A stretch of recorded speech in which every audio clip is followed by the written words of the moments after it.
Well, hello there, and welcome to Conversations in Color, coming from the beautiful Jamp Theater from the beautiful Pablo Center in beautiful downtown Eau Claire. So glad that you are joining. My name is Ed Hudgins. I work with Converge Radio, and I'm so glad that we're going to dive into something that's really important tonight. But before we do that, before we dive into policing in the Valley, I want to talk a little bit about what Conversations in Color is. So this show is about people coming together and diving into hard stuff and providing a safe place for us to come together and be honest, ask hard questions, and sort through some difficult things together. The way that we do our conversation is really just about as important as the content of the conversation in some ways. We have these three pillars that are kind of the ethos of the way we communicate with each other on this show. Number one is honesty. We're not going to be afraid to lean in on the hard stuff, to ask hard questions and get a little uncomfortable and look at what's really happening. Humility is the second one. We come in knowing that all of us are frail and limited human beings, and none of us knows everything about anything. We don't even really, when it comes down to it, probably know ourselves all that well when it comes down to it. And then the third one is humanity. And we are committed on this show to, no matter what subject matter we're talking about, we're going to uphold the dignity and value of human beings, and nobody's going to be degraded or villainized or vilified, whichever the right word is for that. So at this point, I'd like to introduce you all to our esteemed panelists. We're going to start out with Dr. Selika Ducksworth-Lawton, who is a professor at the University of Wisconsin-Eau Claire in history. She is also the president of Uniting Bridges. She's also my partner in crime and troublemaker at large. and in a very real sense, at least here in Western Wisconsin, she's really the voice of whether we want to call it the Black Lives Matter movement or Civil Rights 2.0 or whatever. This is Dr. Selika Ducksworth-Lawton. Welcome once again. Thank you. Thank you so much. We have another resident panelist here with us tonight, Dr. Rod Jones, who also is a professor at the University of Wisconsin-Eau Claire, working in special education and inclusive practices. And he's been with the university a little less than 2 years. He has years of education experience as well. Grew up, I believe, in Florida, right? Yep. And you're a proud South Florida Bull. Yep. So welcome back.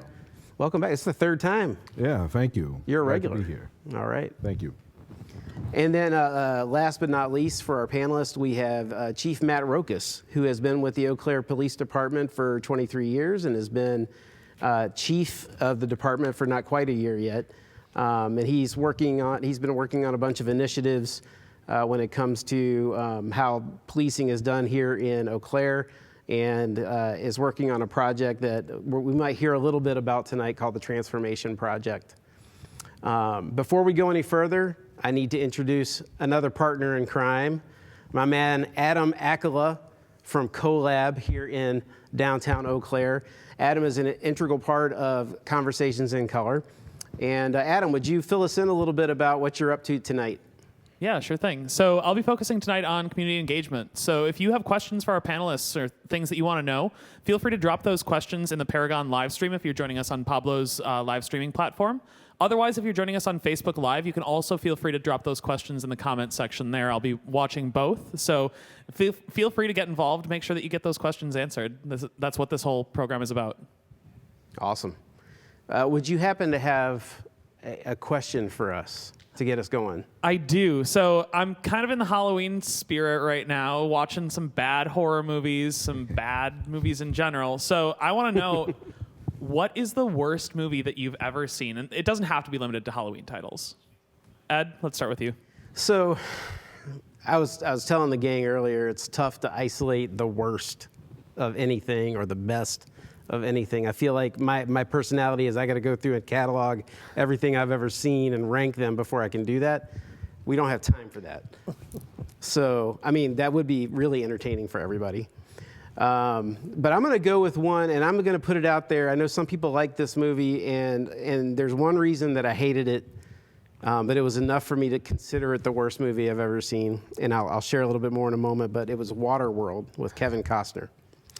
And for me, it all came down to one scene where these bad guys are in jet skis and they're all aiming at the same point in the water where they're supposed to be grabbing this girl who they need to be alive. And there's no way she's going to be alive once they get there because they're all going full speed in the same direction to the same point.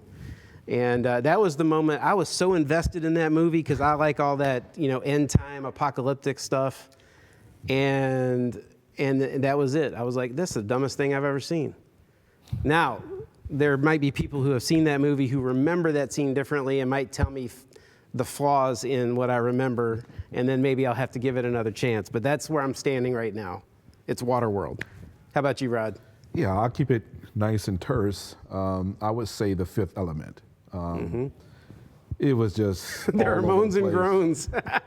It was all over the place. Just didn't make too much sense. It was hard to just keep up with in general. All right. Not enough brightly colored hair for you in that one? Oh, yeah, okay. Not to mention that. Matt, how about you? Yeah, it's a little bit of an older movie, but one that I saw more recently, and that's Roadhouse with Patrick Swayze. Oh, yeah. Just cheesy and campy, and just made no sense at all. Good call. As I watched it recently, what really struck me is that it was a very popular, liked movie at the time. Yeah, and then I saw it, I just didn't quite understand why. Well, Patrick Swayze could do no wrong for a few years there. He was kind of the thing. Yeah, he was. And for some ladies of certain ages, he's still kind of the thing when they remember back. I'm just saying. Selika. Well, I have to confess, I'm probably the only one in Eau Claire who hasn't seen Waterworld. I have not seen that movie. I think it's okay. You'll never get that 2 hours back, so don't waste it. I was warned and I wasn't doing it. I think there are two movies I've walked out on in my life, and the one that was more recent is called Life at 40. And they made being 40 a big deal, but these people were so stupid that I felt I was losing brain cells as I was watching it. And, the question you have throughout the movie is, how did you get to 40? And the woman was whiny, and the guy was whiny too, and I just wanted to bang both of their heads together, and I had to leave. Because that time was being taken from me, and I could feel myself getting dumber. Yeah. Sitting there and looking at it. I had to go. And my husband's like, no, I've paid money for this. You don't get the brain cells back. How about you, Adam? I've got to say, M. Night Shyamalan's version of Avatar: The Last Airbender. It's a fantastic Nickelodeon animated anime series with really great and even relevant life lessons now. It has aged very, very well. The live action movie, is terrible. Only movie that I've ever gotten up in a theater and walked out of. Just really bad. Isn't that the one where they cast a white kid to play? Yes. Okay. The bulk See, of this is relevant for our conversations. Yeah, the bulk of the anime series takes place in kind of an Asian-oriented, or at least native-oriented landscapes, and pretty much all the actors are white. So that's another miss. Also problematic, yes.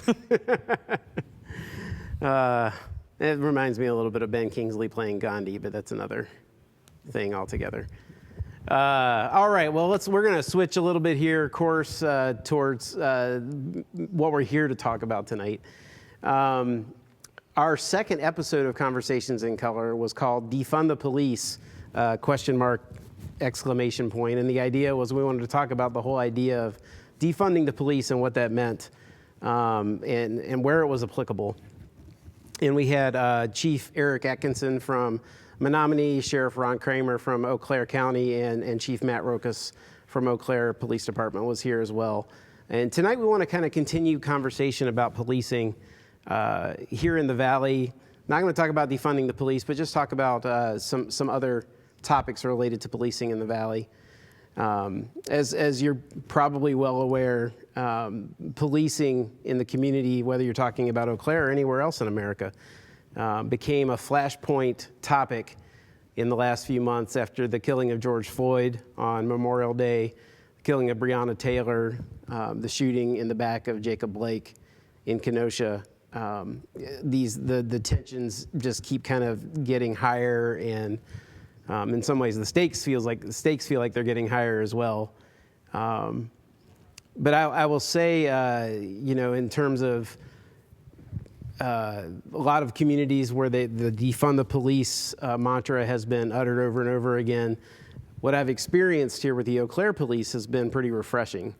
I have experienced partnership, and so I've been a part of several protests and marches here in town, and the police department have helped us to really facilitate those things and kept us safe.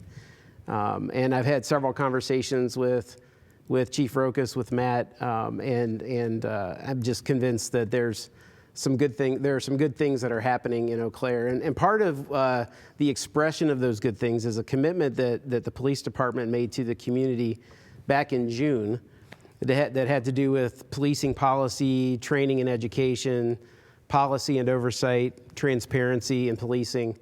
And then just recently on September 11th, there was basically an update about where the progress we've made in those things. And I was wondering if we could start out tonight with Matt, if you would just share with us some updates about where we are in that process. Sure. I think to adequately talk about the process and the changes that we've had, it's important to kind of start around May 25th, around the time of the killing of George Floyd. In the immediate aftermath of that event and the events that occurred in our community, whether it be the protests or questions and concerns that were expressed to us by community members, we engaged in a process that wasn't necessarily deliberate and intentional at the time, but of listening to our community members and listening to concerns and understanding them. And we had felt prior to that we had distinguished ourselves as a department and we were on the right track. But through the process of listening, being engaged with our community, and through that process of introspection is where we developed the 4 pillars of Eau Claire policing. It was through that process of community engagement and looking at ourselves and kind of what set us apart in the policing profession, and where we identified that our policing philosophy that we had, which really centers on prioritizing community policing and community engagement, and also the type of people that we recruit and want to hire as Eau Claire police officers, people that are community minded, who have the right public service mindset, with the preferred skills being problem solving and communication and working with others. We can teach those technical aptitudes of policing. How we train, prioritizing non-traditional police training in addition to our state mandates. The policies we have, how we're held accountable to those policies, and transparency. So we developed those 4 buckets or those 4 pillars through that process. And then based on a lot of input that we had throughout the summer, whether it be community events, such as not only just working the protests to make sure they were safe, but having our senior leadership attend the protests and the demonstrations to hear concerns from the community forums that were held, city council work sessions, individual meetings, and through that listening process developed improvements that we learned from community members, ones that we identified ourselves as being police professionals that would get us on the right path to better serving our community, and began the process of implementing those improvements throughout the course of the summer. And a lot of work has been done, but it's not done. There's still more work that we have to do along those lines. And so that's a little bit of the process and how we got there. And it wasn't done unilaterally as far as the police department telling the community how police services should be provided to them. It was by listening to our community and having a better understanding of what our community's expectations are for police services and really having that constructive dialogue. Great, thank you for that. I know this has been a big it's been a big focus for you and for your department since May or June, or whenever that timing worked, falls in line there. And I've when you and I have talked, I've sensed that urgency around it, which I greatly appreciate for a number of reasons. So thank you for that. I would say, Selika, Rod, do you guys have any questions about these 4 pillars or our progress with these things? Well, I have 2 hats here. One is I'm president of Uniting Bridges, And because of that, I've had a lead role in a number of the protests, especially in working with the police and mediating security. And that's also been sometimes mediating some of our less respectful and less restrained voices. And working with the police so that we understand that, how do I put this? Some of my community members and students need to understand that being gratuitously provocative is not an effective tactic. But working with Chief Rokus and a number of his officers, and understanding that having these people be provocative towards them, and often being provocative towards me, because I'm in the middle. Sure. And for the police, I think showing that example of restraint in the face of some of these provocations has been really, really powerful. That discipline. Sure. Has been incredibly powerful. There's still stuff to be done. We've got 7 of the 8 pillars from 8 Can't Wait. And that's the Project Zero police reforms. And so 7 of those reforms that came out May 25th, I think 5 the police here were already doing. 2 more have been adopted, and these are big ones. And we have only 1 more to go. I want to say we have 4 of the pillars from NICS to 6, and that puts the Eau Claire Police Department ahead of any other department I know of in the state of Wisconsin, and the majority of departments in the United States. So when I'm talking to people, not just here in the state of Wisconsin, I've talked Milwaukee, Minnesota, et cetera, but in other states and sometimes in other nations, they're looking at it here and they're saying, what you're talking about sounds like a fantasy land. You have activists who talk to the police, and the police stop traffic for you? Yeah. And they don't yell at you, and they're not trying to just beat you up, and you're not going to hide your route from them because if they know your route, they'll try to box you or kettle you. Yeah. And I said, this is a department that wants to serve and that is a member of the community. They don't see themselves as the thin blue line against chaos or at war. They don't see themselves as separate from the community. They're a part of the community. And I think for many other people, my relatives in LA and my relatives in New Orleans, some of whom are watching this right now, watched what was going on here and they were just dropping jaws. They had never seen anything like that. Talk about the phone calls you got the day of that one protest where Justin Vernon spoke and you were riding around in squad cars. And I was riding around in squad cars, and I was in a squad car. I was in my car going back from doing that, and my brother calls me and is like, what were you doing? And I was saying I was jumping from squad car to go chase some people wanting to look for trouble. He's like, what? Were you doing? You were in a squad car? You were in the back of the squad car. They arrested you. No. No, I was helping them. What, you went over? You sold out? No. We were making sure everybody was safe. Nobody was arrested, no tickets.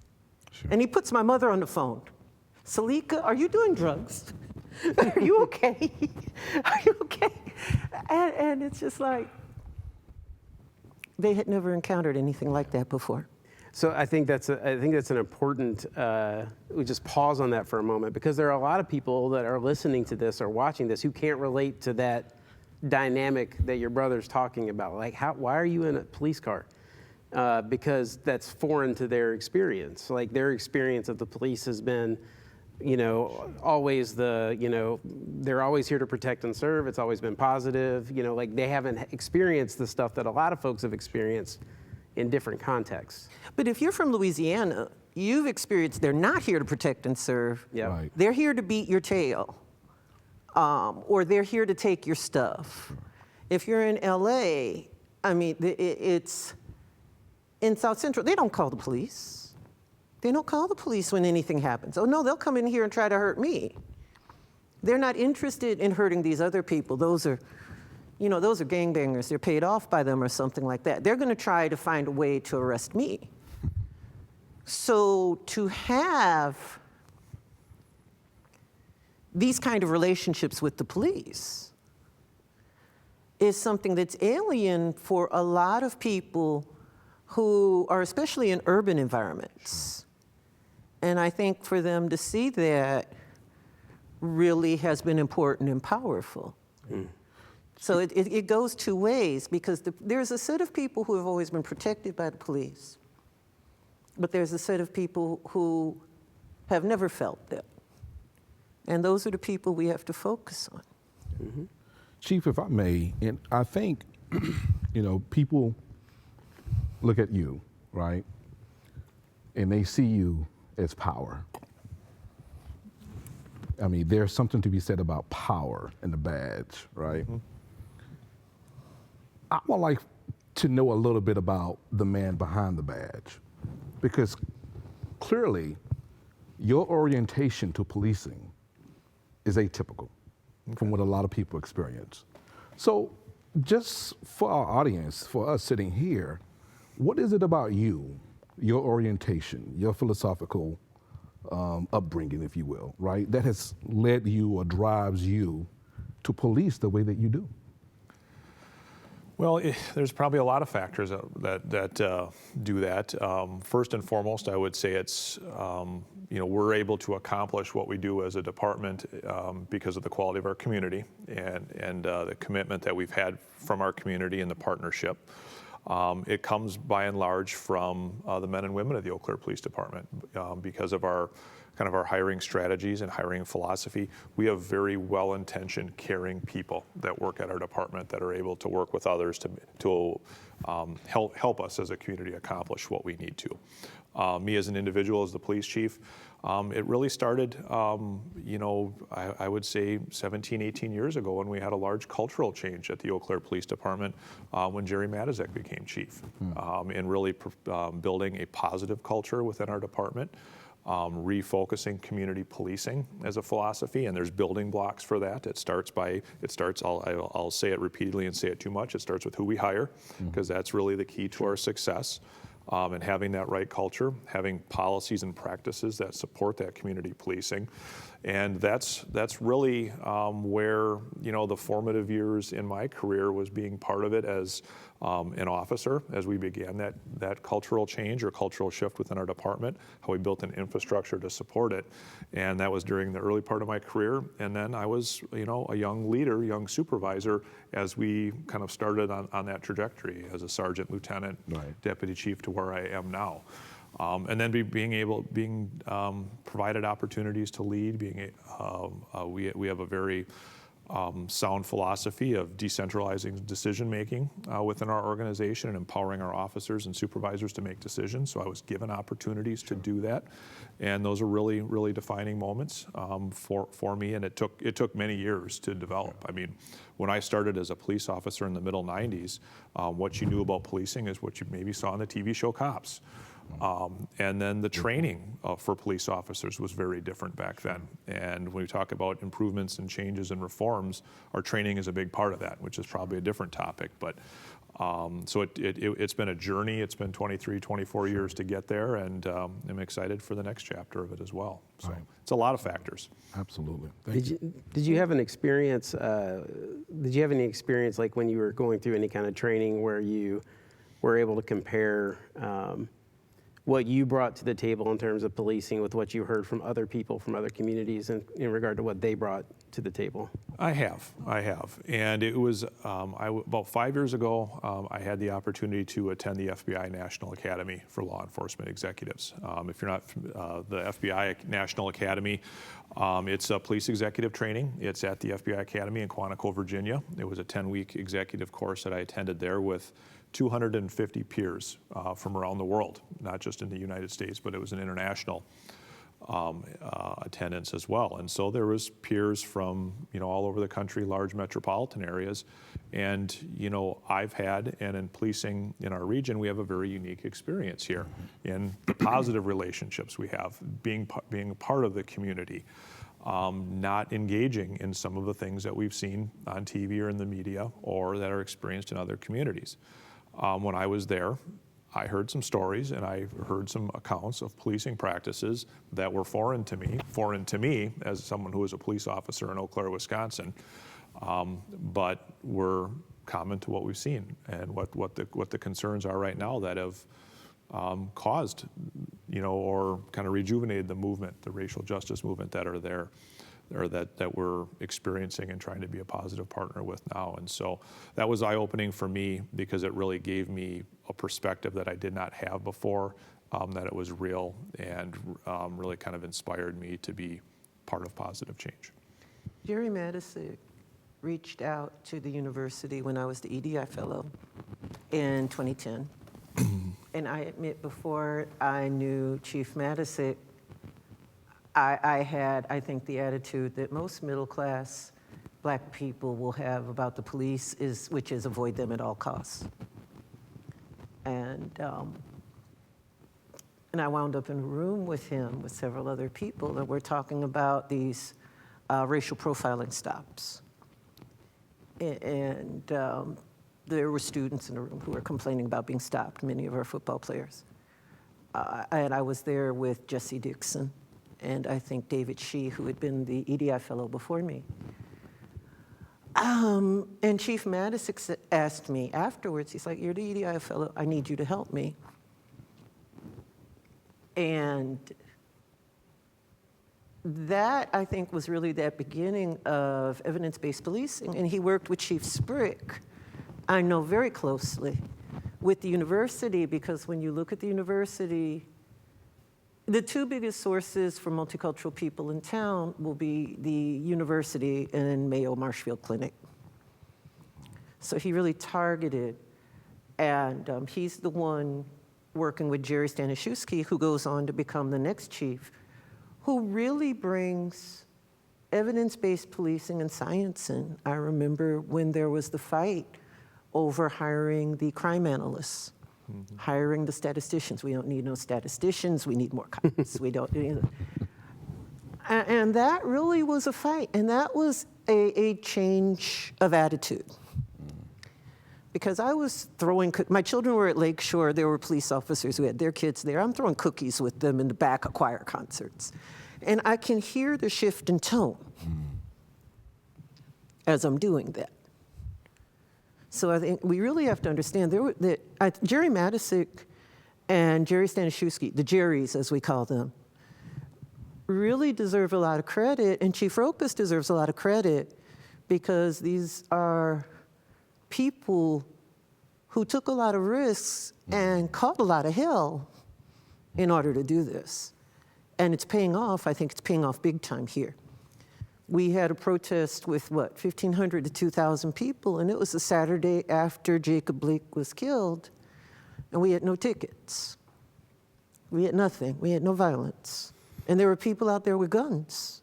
Mm-hmm. I mean, they had the bikers at the courthouse. May I never have to run security for any march that ends at the courthouse parking lot ever again in my life.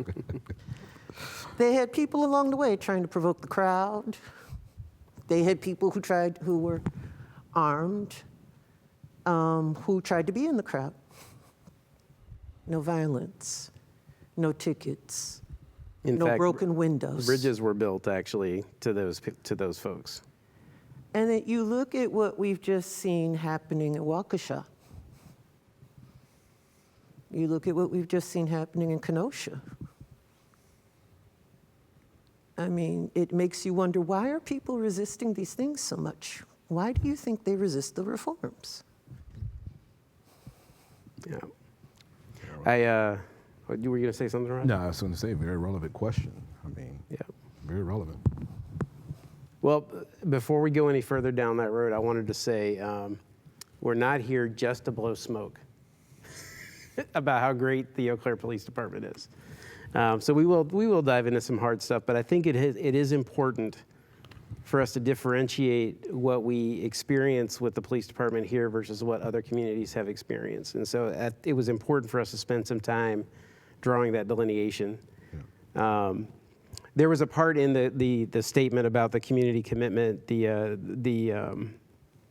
four, I forgot the official terminology, the four pillars of Eau Claire policing. Yes, there you go. I had to organize it that way so I could get it in my mind. Gotcha.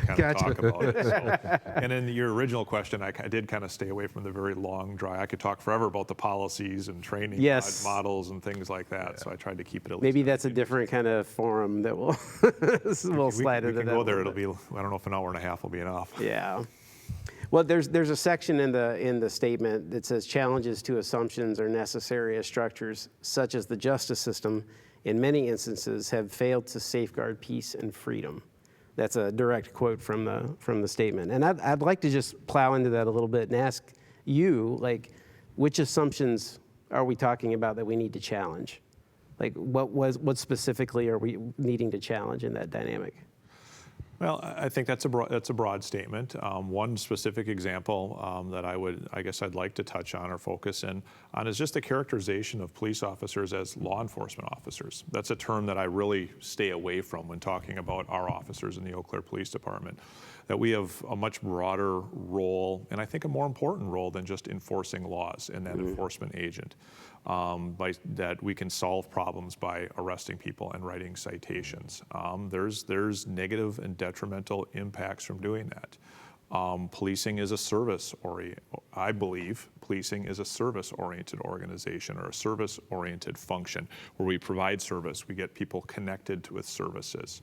And that's a large area of focus for us as we project forward in looking to add a mental health co-response coordinator to our department.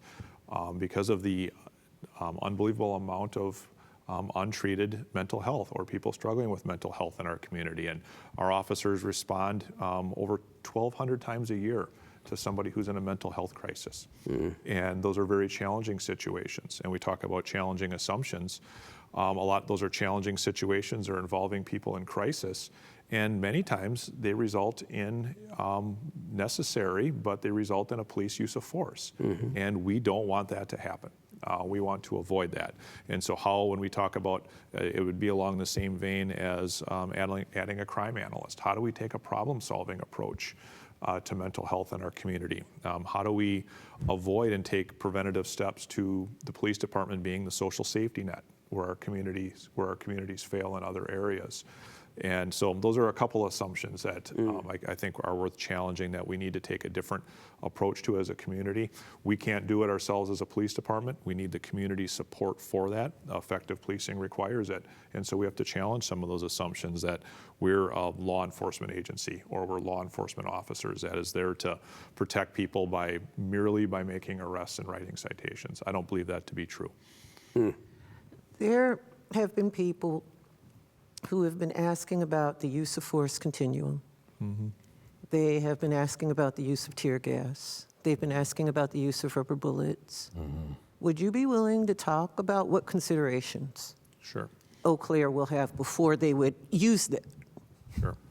I think there's two different topics there. I'd like to start with the force options continuum. That's how I was trained as a new police officer. And the force options continuum, that's developed our overriding governing body as far as training standards in Wisconsin is the Wisconsin Department of Justice. Law Enforcement Standards Board develops those standards. And so when I was trained as a new police officer back in the 90s, we had a force options continuum. And basically, just I'll kind of oversimplify it, but if as a police officer I'm dealing with somebody who's armed with a knife, I am allowed by the continuum to use a higher level of force to confront that problem or to solve that issue or to protect myself and others. So that allows me to use a firearm in that situation.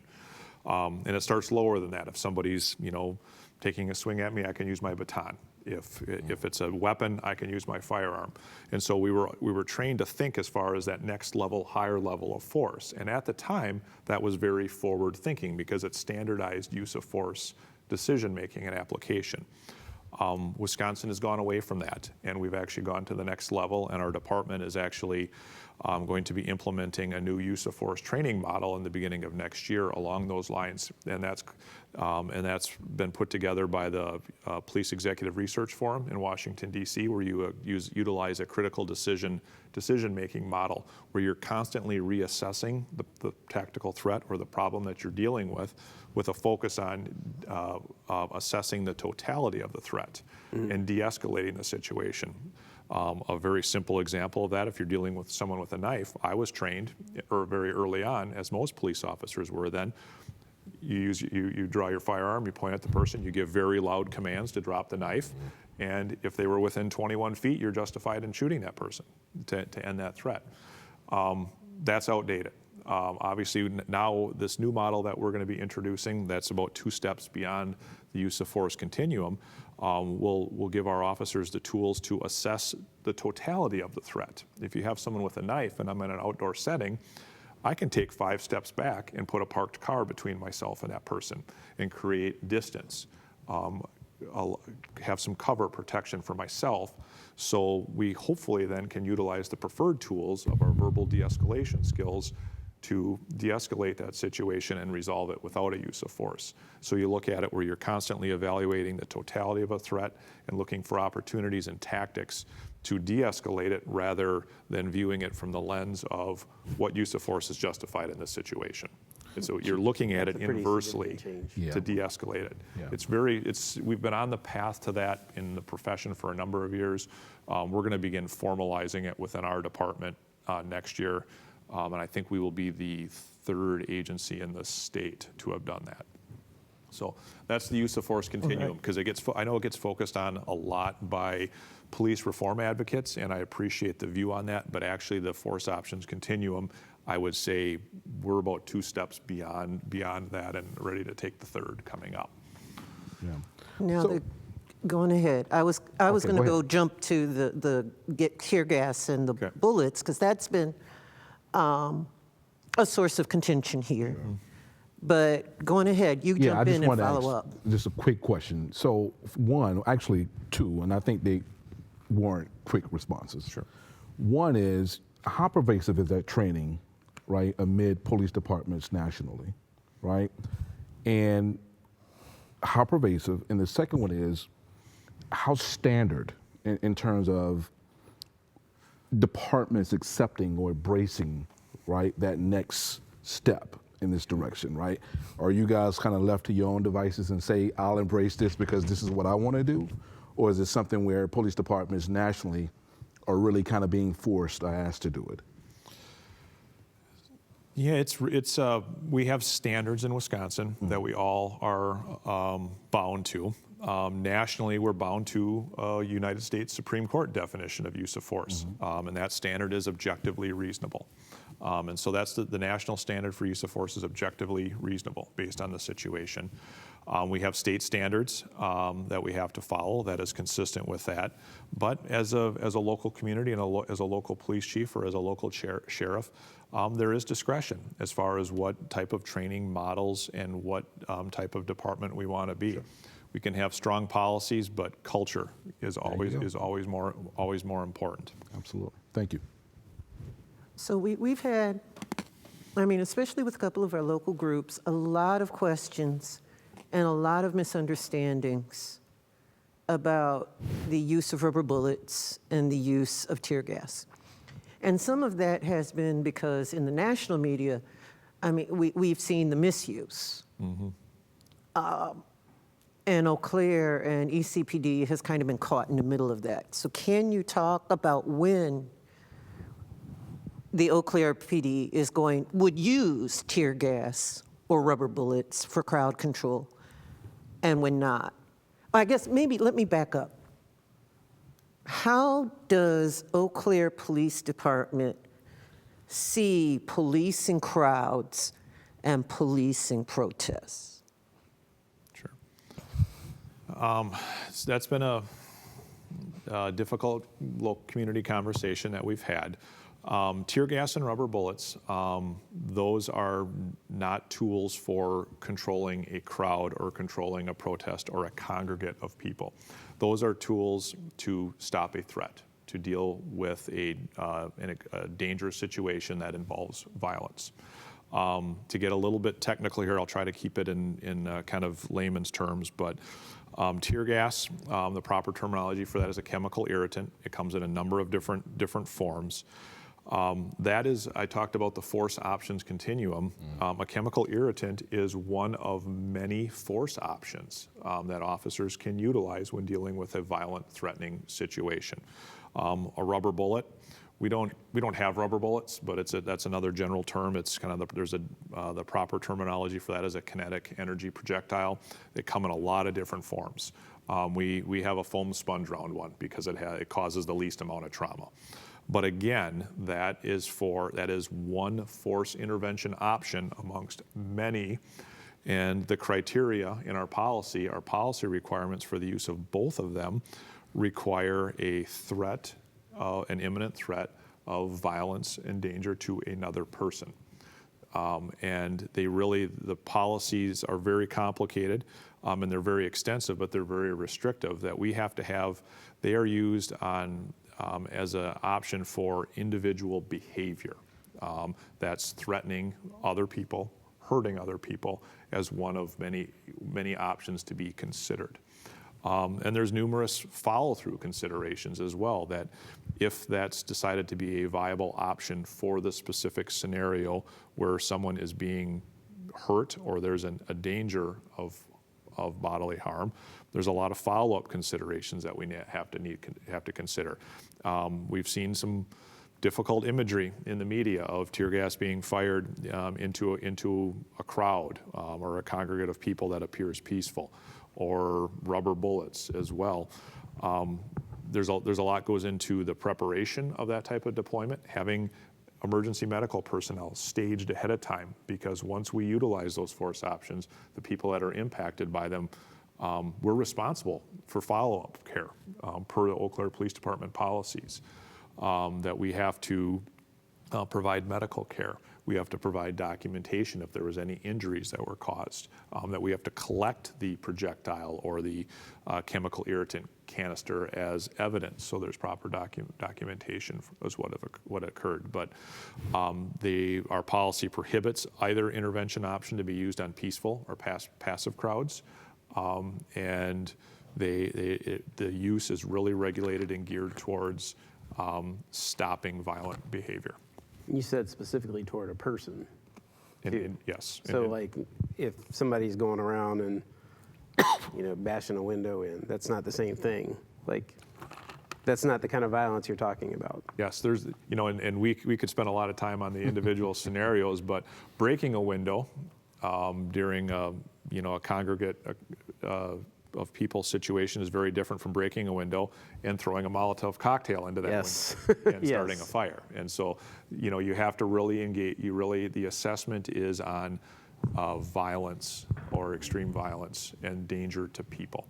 If we have a situation where we have, somebody in that crowd setting that's being beaten by a group of people, our primary response to that would be to have a team of officers go to that situation and intervene hands-on in person. Mm-hmm. If our officers cannot safely get there because they're having items thrown at them or, and there's a high risk of injury where the officers can't safely get there, we need to consider those other options to create the environment to protect that person that's being beaten or protect the people that are in that building that's being attempted to be lit on fire. Yeah. I have one other question. I just have to get out here because I know there are people who have asked it. Mm-hmm. Asked, Lord, I've been talking to Louisiana relatives again. Asked it, and it's about the pepper spray. Okay. There was that awful image of the little girl on her father's shoulders at a protest, both of them masked up. A police officer, about the length of a full long gun. It looked like they had 20 gauge shotguns or something at a distance. But it was clear the child could not reach that officer. And the officer didn't tear gas, but pepper sprayed the child. And that image, I think every Black person with Facebook and Instagram in the United States saw that image. So there's a lot of questions here. How will the pepper spray be used? And what looks like a reasonable threat in the face of that use of pepper spray? Mm-hmm. Because I can't remember which police department did it. I want to say it was either Louisville or it was Atlanta. But they tried to say it was a reasonable response. Okay. And the uprising back to that was just kind of like people on that Packer game last night. No! No! They really just lost it. Except this is much more appropriate to get fired up about. Well, it's Wisconsin, it's Packers, what do you say? But you get what I'm saying. Yeah. So what would reasonable look like in terms of use of, and I call this pepper spray bear spray because I know that that's the same level of spray you use to get a bear to leave you alone, which will give you a 3rd-degree burn. Because every officer, I think, who goes through has to be sprayed now with training with that spray, so they know what it feels like. Yep. Yeah, so pepper spray, that's a chemical irritant. It falls under that broader umbrella classification, and the criteria for using a chemical irritant are active resistance or a threat thereof. And there's also another concept that I think is important. I haven't seen that photo or that imagery or am familiar with that situation, but I think there's another factor that plays into there is we have to be able to isolate the use of that chemical irritant towards the person who's responsible for causing the threat. And so those are some of the considerations that I think would be relevant to that situation that we're required to by policy. And so I know a common follow-up question that I've received the past several months since we've seen the protests and we've seen some of the use of some of these police intervention options at them is, how are we going to legislate or how are we going to prevent the Eau Claire Police Department from abusing these items or abusing these intervention options? And I think that's a very important part of the conversation because we have seen some of that misuse. And so the way that is regulated or how we prevent that the misconduct that we've seen in other communities is through having strong policies, which I described. And our policies are developed through a national consortium of experts, through Lexipol, that has policies that are useful, policies on every aspect of policing that are based on nationwide best practices that come from a diverse variety of inputs, not just from policing professionals, but also from other community entities. And then our officers have to be knowledgeable and familiar with those policies. So we update our policies multiple times every year. And then we also require our officers to take a monthly policy exam or test so they can actually apply our policies to real world situations. And then accountability for those policies would be the next step. And that's my job. That's my responsibility. You must have been reading my mind. Yep. So accountability for that is, I know many people that don't think a lot about policing. There's maybe isn't the recognition of ranks, but we have line officers, we have police officers, and then we have police supervisors, sure. Sergeants, lieutenants, deputy chiefs, and a chief.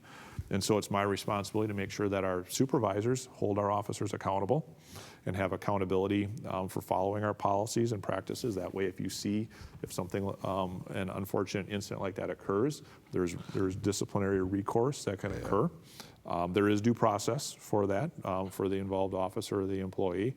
But then if I fail to do my job, I need to be accountable for it as well. So if we have a culture where our officers aren't accountable and our supervisors aren't doing their job, we have a police and fire commission that not only are those officers and supervisors accountable to, but I am as well. And so charges can be filed by any member of our community with the Police and Fire Commission for misconduct, and then the Police and Fire Commission can do a fact-finding inquiry and have a ruling on that. So that's kind of how we have the different layers of accountability in our system in Wisconsin. And the police and fire commissions are by statute. We are commissioners by statute, and we have a set of duties by statute. And duties that are not just due process to the police officers, but due process to the people who are filing the complaints. Because we've seen some problems in Milwaukee with a police and fire commission that appeared tainted and corrupted. I'm reaching for words because I know, you know that what I kind of want to say, I can't say and get us past the FCC. Sure. You know, and police and fire, and I am a commissioner. We have to walk this line. Sure. You know, on one hand, yes, I'm sitting here, it's like I'm blowing smoke up the Eau Claire police's tail, but Jerry Matisic and Jerry Staniszewski and Chief Rokus will tell you there have been times that I have... Not blowing smoke? Oh, yeah. We will have those difficult conversations. And the public has seen me publicly say, if I see something in these other police departments that the public or that someone like me would see as wrong, I have said it. But we have to walk a line. Sure. We have to, the officers have to understand that, yes, we're going to give them due process, but due process does not mean that we're going to roll over. Immunity. The community has to believe that we will punish rogue officers. Sure. And this is the line, because you have some people who think any criticism of the police means you're some sort of crazy criminal apologist or something like that. And then you have other people who believe that what I'm doing, I'm being really straight up. This is what the police have done. This is what they haven't. These are the things left on. They can't wait. You know, so I try to be very factual about that. But just by saying that, you have some people who are going to look at me and who have called me a bootlicker, or who have accused me of being in the pocket. Now, what I figure is if I get shot at by both sides, I'm doing something right. So I've been criticized on both sides. I've been called both. You know? Well, let's pause it for a second, because I think where we're going to go in a little bit here is going to help kind of fill out that picture a little bit as to why you get those arrows shot at you from both sides. Well, but before you do that, though, we got to reintroduce everybody. I mean, that's what Adam's telling me. It's time to do that. So I want to take a moment. If you've joined us since sometime after the beginning of the show, I want to introduce you to our panelists. Beside me here, we've got Dr. Rod Jones from the University of Wisconsin-Eau Claire. We have Chief Matt Rokus from the Eau Claire Police Department. We have Dr. Selika Ducksworth-Lawton, also from the University of Wisconsin-Eau Claire. And then over there with his laptop, we have Mr. Adam Accola. And Adam, you've been looking at the chat over there. You got anybody that's paying attention to this thing tonight? Yeah, I've got a couple questions. First one's coming from Kristalina, but just a reminder to everybody out there listening to us, if you're joining us on Facebook, feel free to drop questions in the comments. If you're joining us on Paragon, the live streaming platform at Pablo Center here, you can feel free to drop questions in the chat there. This conversation is for our community, so feel free to get involved. Yes. So Kristalina wants to know, do the new training plans for the police department include empathy and trauma training for officers, both incoming and existing? Specifically, no, not to those topics. Our first, we have reworked the framework of our annual training for our officers this year, or for the upcoming year. So we're required for our state of Wisconsin certifications to have 24 hours of annual training. And there's quite a few mandates within there that we have to mix in. We have to, within that 24-hour, that framework of 24 hours, have our firearms qualification, emergency vehicle driving, CPR certification, a legal update, some legally required training on bloodborne pathogens, and some very specific topics. And so it's difficult to get at all of the training topics and things that I think that we think that are the tools that we need. And so we have reworked our training framework and training plan for the upcoming year. We've expanded it from 24 hours of training out to 65 hours of annual training in the upcoming year, and have done it in a way that's low cost by reworking some time that's we have into our schedule to rededicate towards that. And so the expansion of training priorities for the upcoming year, I talked about the Police Executive Research Forum use of force training. That's going to be 16 hours there. We also, very relevant to a topic I think we're going to spend a little bit of time on coming up, we have some assistance from the University of Wisconsin-Eau Claire providing some training on the history of race and policing in America. So our officers are better equipped to understand kind of the lens that minority community members look at policing with, so we can be more responsive with that. So some training in those areas, fair and impartial policing, crisis intervention training on our de-escalation strategies, which I think probably covers some of Kristalina's questions as far as kind of empathy, care.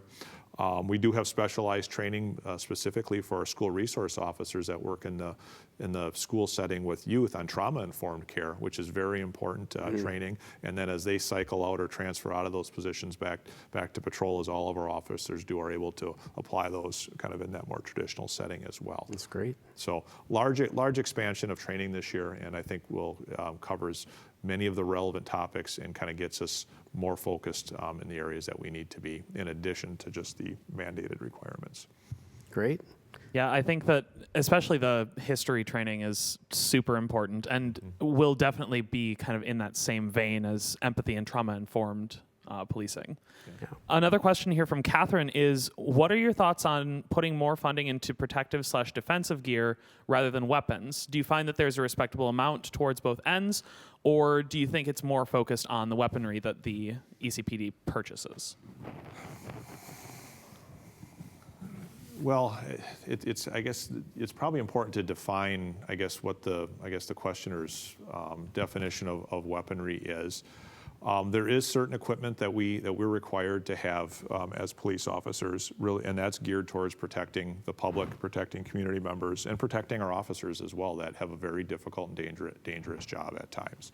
And we take very strong steps not to be a militarized appearing police department with that. But some of the equipment that we have, we do need that and with the primary purpose of protecting others. A couple examples, of some of the equipment that we have that is concerning to some community members as far as its appearance, is just our uniforms that we wear and what type of uniforms that we have. Because it is the kind of the symbol and representation of the police department in our community. And so we don't wear military or militarized looking uniforms. We strive to have that more professional appearance. A good example where we've made some accommodations to accomplish that is through a load-bearing vest study that we conducted in cooperation with the university several years ago. Police officers, most of our equipment we carry on our duty belt, which weighs anywhere between 20 and 30 pounds. And when you wear that type of equipment while seated in a vehicle throughout the course of a 10-hour shift, it causes lower back and hip pain. And so there's a school of thought that moving that equipment off of the belt up into the vest would be healthier for the officers. And we wanted to prove that through, an evidence-based study. So that was conducted with the university, and it was proven that it was healthier. The problem is that all the vest carrier manufacturers had a very militarized looking load-bearing vest carrier, something that looked like was more suitable for the military than for policing. And so we actually worked with a vest carrier manufacturer to develop a load-bearing vest carrier that matched our police uniforms. So we could accommodate that healthier, the health considerations for our officers with kind of the community's expectations for our officers' appearance as well. So we could stay away from that militarized appearance. It's so I love, this is consistent with what I've heard from you over the last few months, but I love the progressive way of approaching policing that I hear from you even tonight. Along that line, you and I talked about before, and you alluded to this just a moment ago. There are people who look at Selika and say that she's kissing up to the police. And people would say that about me too. I don't really care. I'm looking straight at the camera. I don't really care. But the thing is like, some people they haven't had conversations with you. And even if they did, they may not trust what you're saying. And so they're coming from the perspective of what they see on the news, what they, maybe even what they personally experience in other communities. And so we've talked about this connection between the uniform and the badge and the history of policing, the legacy of policing in America, especially. Can you speak to that a little bit, that connection? Like, people see the badge, they see the uniform, even non-militarized, just your basic police uniform, and there are associations with that, especially for people of color, especially for people, young people, I would say, especially right now, who are watching the news for the first time, maybe, How would you address that? Well, policing in our country has a very complicated history, without a doubt. Going back to when the seeds were sown for racism in our country several hundred years ago, when European settlers brought slavery to our country. That's when the original sin occurred in the United States. The seeds were sown for that at that time. Police officers, law enforcement officers being co-opted, sometimes willingly, sometimes not so much, to enforce slavery, to enforce segregation, to enforce voter suppression. There's examples of that throughout our country's history. We have to recognize that. And our current generation of police officers, our current generation of Eau Claire police officers, through no fault of their own, have inherited that history. And we need to be aware of it. We need to understand it. I mentioned briefly some of the steps we're taking next year to provide some training for our officers so they understand it. That it's not intended to make them feel guilty about the past or guilty for something that they had no role in, but we need to understand it better. Because many of our officers have a very similar background that I have, where I come from a small community in central Wisconsin where everybody looks like me and everybody's had positive interactions with the police. And so we've got to create that awareness and recognize it. And then we talk about being actively engaged with the community, and the underserved and minority members of our communities will help us better understand that. And then I think also in there is an opportunity for police officers to talk about the realities of our line of work and some of the things that we deal with and some of our considerations, because we are in this together as a community. It's not one troubling part of kind of the community conversation this last summer, probably more so on a national level. I keep hearing references to sides. This is one side says this and one side feels that, and I challenge that. That's another assumption we need to challenge. We're all part of this community together, and there shouldn't be sides. Yeah. But there's a lot of I love fear. There's a lot of stereotyping. I mean, we can't get away from the fear. And the irony. Well, trust, I think. And trust is the key to dealing with that. And trust is it's earned in drops but lost in buckets. And it's just a continual process that we have to engage in. And we talk a lot about trust at our department, and that's why, because I think that's how we can overcome the fear. Well, I think one of the biggest fears, and Rod, I'm going to ask you to help me here, is that this history of policing. My students right now are studying the Black Coats, which were the bases for Jim Crow. And baked into those laws was a presumption of guilt for any Black person. If you're accused, you've done it. And that is fear-inducing, I think, for those of us who are used to not being given due process, or who fear going into a system that really has been designed in many ways to provide free labor more than to make sure that everyone's case has been heard. I'm talking about the plea bargaining in the 1994 crime bill and the power that prosecutors have to force people to accept a plea when they're innocent. What do you think your officers could do to help people in my community? And Rod, help me here. What do we need to see from officers? What do we need to see from officers? Yeah, I mean, I think you bring very excellent conversation here because, I was listening to you, Chief, and the question that keeps running through my mind circuitously is, how do you account for, right? You talked about this notion of accountability, right? So in response to Doc's question is, you guys are on the front line, right? And oftentimes what happens behind the scenes is circuitously brought right back to you guys in terms of being, the ones on the front line, because there's a misunderstanding or certain assumptions that are made behind the scenes, right, that people don't quite understand, right? And thinking about this notion of trust, right, and the lack thereof, nationally speaking, because I kind of want to extend this conversation a little bit, what would you account for in terms of, the lack of trust that is perpetuated, just nationally, this disconnect between, policing, right, throughout this country and how it's disproportionately, practiced malevolently towards, people of color.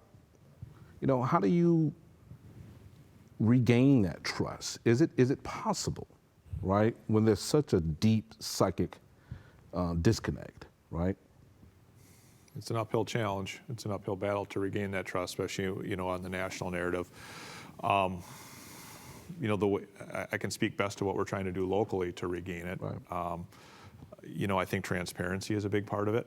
I think that's a big part. I think the more that the community knows about what we're doing, what we're trying to do, it creates better understanding, and it creates better perspective.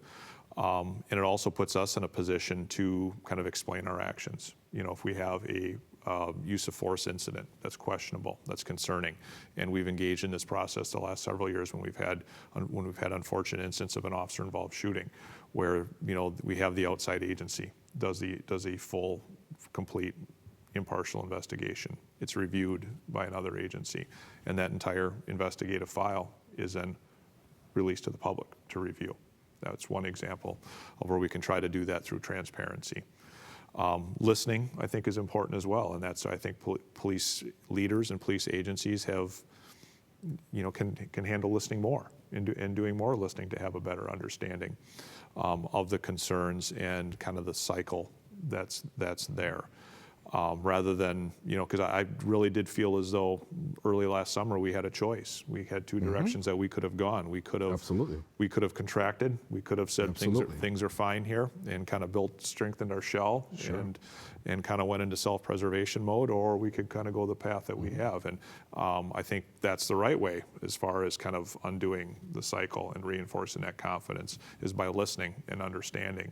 And, realizing that many people have had very different experiences with police, and so I can talk a little bit about locally. It's hard. Yeah, it's such a huge. Yeah, absolutely. But it's an important question though, because at the end of the day, Chief, you're the chief, right? And so people look at you as the head, right?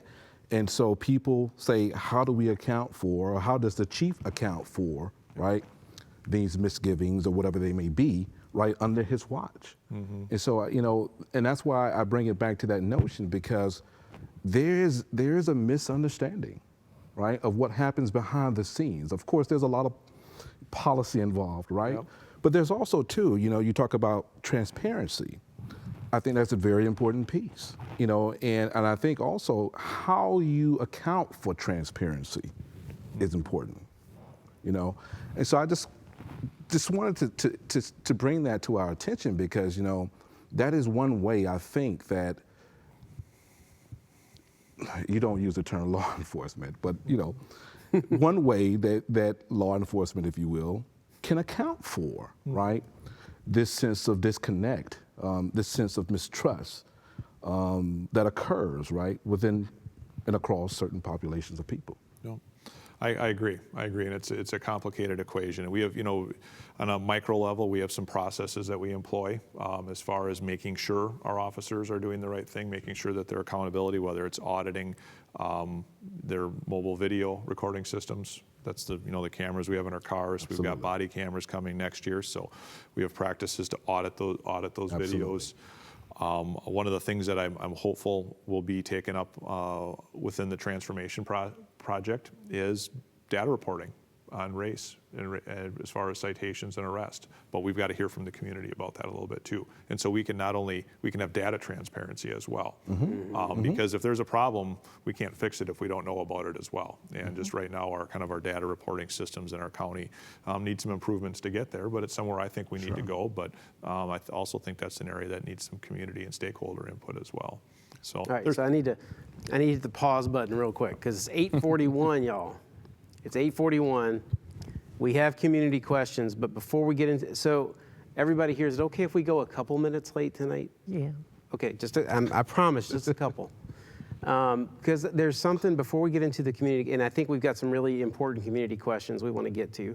We probably won't get to them all, but hey, if you have a question and we don't get to it tonight, please, Adam will communicate and we'll make sure that we get those questions to Chief Rokus or get them directed where they need to go.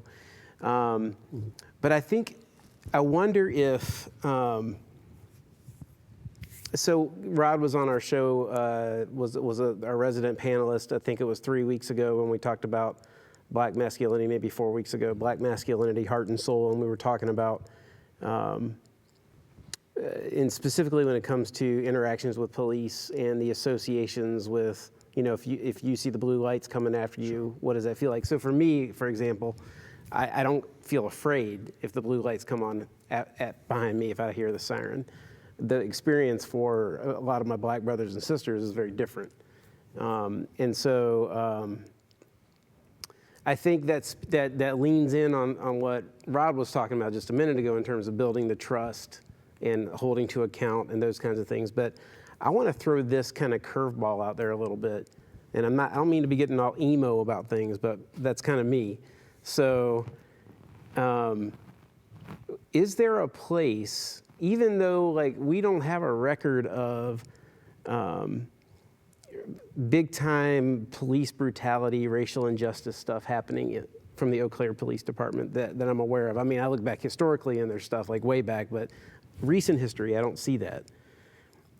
Is there a place, a meaningful place for apology or lament, in a public sense, from leaders of the police department? I'm just curious what you think about that. It's difficult, I think, by definition. An apology is something, that you take personal responsibility and accountability for. And that's not kind of the place where I'm at right now, but there has to be recognition, there has to be lament for it. And I think that's an incredible part of the next step forward that we have to have as a community, and listening being part of that as well. And then having that commitment to make the next steps to, I don't know if make things right is the right terminology, but be part of a solution. Yeah, rebuilding that trust. Yeah. So just a quick plug, we are going to be talking about lamentation when it comes to racial injustice in a few weeks. So that's kind of been on my mind here. But I want to turn it over to Adam because I know we've got some really great questions from our community here. So Adam, would you get one going here for us? Yeah, I've got one from Leanne here on Facebook. So Leanne says, the nature of the job of policing can be traumatic for police officers themselves. Research tells us that unresolved trauma impacts behavior. What is the culture and policy for police officers to get support, encouragement, and treatment for trauma that they have, whether they experienced it on the job or not? That's a very good question, and we've spent a lot of time kind of the last few months focusing on kind of community relations and community relationships and engagement, but there has been that internal focus as well. So we have 4 primary goals as a police department this year. The 4th goal is promoting employee wellness. We have to do that in order for our officers to make good decisions and to be healthy. we need to support them due to the nature of their work that we have. So we take quite a few steps for that. We are actually next year going to be having wellness reviews. We've introduced a new policy and program for all of our officers to have an annual preventative wellness review where they will be required by policy to meet with a mental health professional. And it's really not geared towards it's not geared towards a therapy session, but to be doing a wellness assessment for those individual officers, to be provided some educational material and preventative steps that they can take. And then those wellness reviews and wellness visits are also opened up for the spouse or significant other for that officer as well, because that's where you see this, where you're probably going to see it first and foremost is evidencing itself in the home environment as well. I talked about the expansion of our annual in-service training as well. We will have a 2-hour block this year as well on wellness prevention and education as well, so we can provide that support. That's great. Physical fitness is a big part of wellness, the overall wellness equation at all, and it's just not the physical wellness. It's proven as a key contributor to emotional well-being and wellness as well, as far as exercise. We have an exercise facility at the police department that was paid for by our employees. It doesn't have tax dollars going into it. Our employees pooled our money together and converted an old garage space, and we bought the equipment for it, and we look for every opportunity we have to provide use for that, to promote that piece of the wellness puzzle as well. Great, great. I have another question here from Amber. You spoke a little bit about your hiring practices and kind of you've revisited them in the last couple of years. What exactly are you doing to draw more officers of color so that your staff better reflects the community that you serve, more Hmong officers, more Latinx, more Black officers, things like that? We have found in our community the most effective recruiting strategy is our engagement and our relationships with our local community. By kind of highlighting who we want to be as an organization, not necessarily who we are, but who we want to be as an organization. I think some of the training that we've entailed we've had as well to improve our cultural competencies helps us in that area where we can hopefully create an inclusive environment as well, where minority represented employees want to be part of our organization because it is an inclusive environment, because it is a positive environment. When we're looking at the challenges that we face right now as a community, having community-minded individuals that want to be part of the solution and part of the positive next steps as a community. It's just one hiring process, but in this climate, police recruiting and police hiring is very difficult. We had more applicants this last time around than we had in the previous several processes, and based on what I've heard at interviews, it's about that commitment to being part of a solution, a commitment to being part of the next steps, and so that's good. I think giving people something, whether it's it can be targeted or referenced specifically towards the question as far as being a representative department, providing an opportunity for something for people to be part of that's bigger than themselves, bigger than a solution, or being part of the solution and having that inclusive environment, I think is key, and I think it's more impactful than any type of cute Facebook video or online recruiting strategy. It's those individual relationships we have with the community. That's great. Excellent. And then I've got a question. I've got one that I'm going to kind of combine from Melissa and Taylor here. Melissa's wondering why there's a disproportionate number of Black and brown people in the Eau Claire County Jail. And then Taylor's wondering, is the ECPD being educated on the history of the disproportionate drug arrests and convictions for people of color compared to white people? There's a lot of different reasons people end up in jail. And police obviously have a role in that, but there's a lot of other societal factors as well that contribute to that. Poverty, the Department of Corrections and probation rules and supervision, the court system as well. And so that's a very multifaceted concern, and it needs to be looked at as a community.